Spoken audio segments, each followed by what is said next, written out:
Arestado na ng pulisya ang suspect sa pamamaril sa Quezon City na ikinasawi ng 2 tao. Natiklo siya sa imburnal ng isang exclusive subdivision kung saan siya nagtago ng halos 2 araw. Saksi si June Veneracion.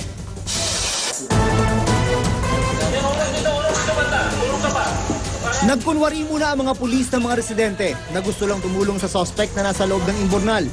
Pagkatanggal ng takip ng imburnal, inaresto ang suspect.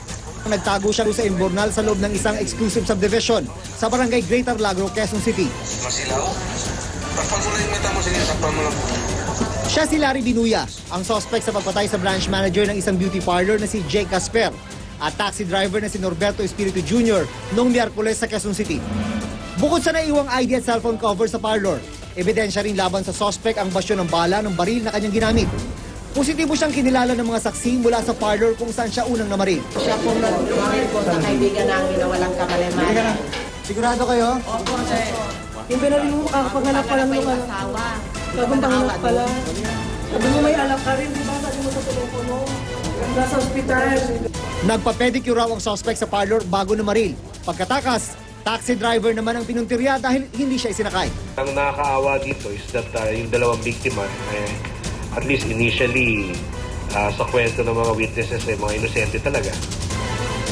Lalo na yung taxi driver siguro. I mean, ano lang yan, bumabay-bay lang, inawat, hindi kinasakay, din na rin. Ito ang CCTV footage ng suspect makaraan ng pamamaril. Ang kanyang suot, uniforme raw ng taxi driver na pinatay niya. Ang una niyang tinakang agawin, ang nakaparadang UV Express. Pero biglang nagbago ang isip. Tinutukan ang dumaan na rider ng motorsiklo. Kinalabit ang katilyo, mabuti na lang, wala na palang bala. Sa huling kuha, sumakay na siya ng pampasaherong jeep. Hindi pa matiyak ng Quezon City Police District kung ano ba talaga ang motibo ng suspect.